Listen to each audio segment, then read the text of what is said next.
Hello everyone, LRon here with part 64 of my Total Terraria World Annihilation. So, on to the post-platinum discussion of Demon Souls. So, in the course of trying to figure out how to be good enough to beat the game and potentially platinum it later on, which I eventually did. I continued, reading more about it, during lunch breaks and whatnot. And, while I was not capable of physically playing and learning this stuff through trial and error, and eventually I came to a conclusion.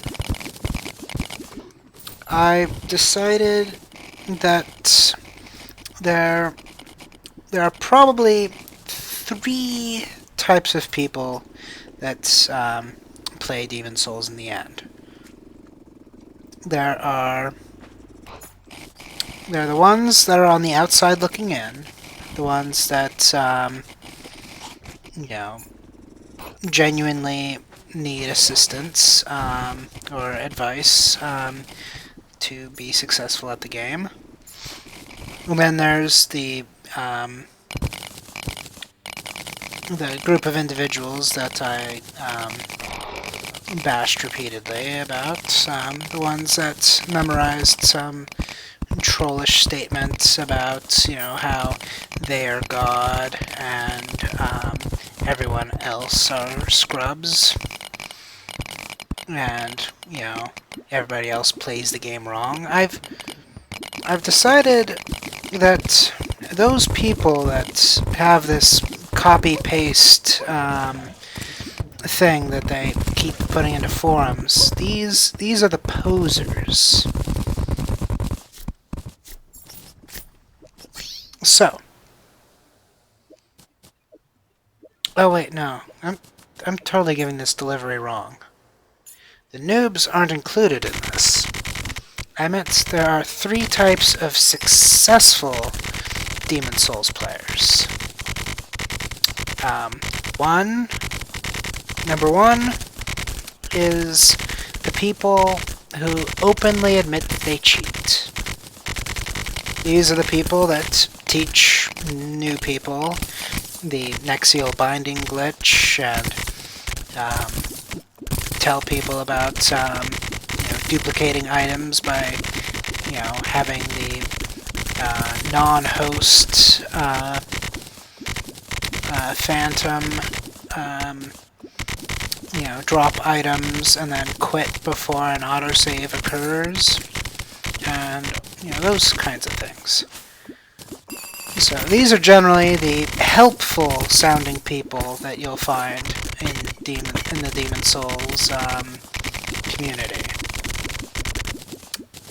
And then number two are what I now call the posers.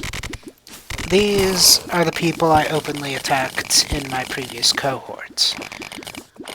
So my running theory is these people that, go on and talk about how they are the ones playing the game right and everyone else is playing it wrong.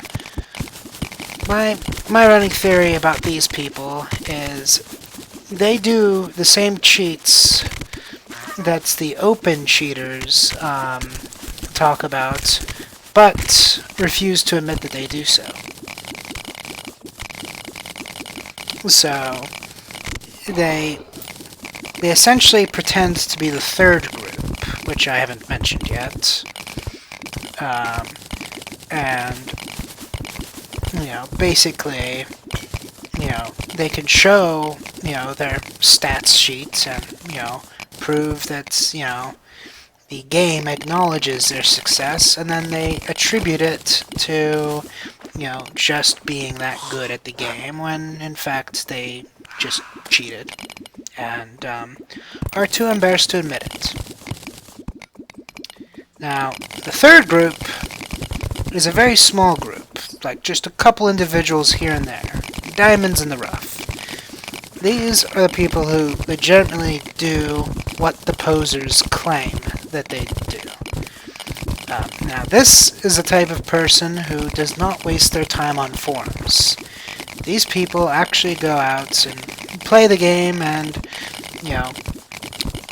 post their stuff on YouTube showing that it is mathematically possible to do what the posers claim they do, but in reality, the number of people who can actually do what the genuine good people do is a big minority.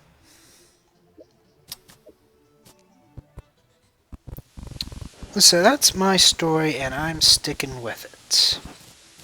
So to recap, there are the open cheaters that will actively help others cheat as well. There's the pseudo-elitists that like to claim that they're playing legitimately, but actually aren't. And then there's the people who actually can play legitimately, but are too busy actually going out and playing the game to actually grace any forum with their presence. And technically speaking, most of these so-called cheats are really just time savers. Like, the only actual cheat I ever used was to duplicate souls and items, which, a few extra 100 hours of grinding could have gotten me the same thing, so it's not like that, was something that turned me from someone incapable of doing anything to someone who was capable of doing something. It just meant that I can move on with my life much sooner than I would have otherwise.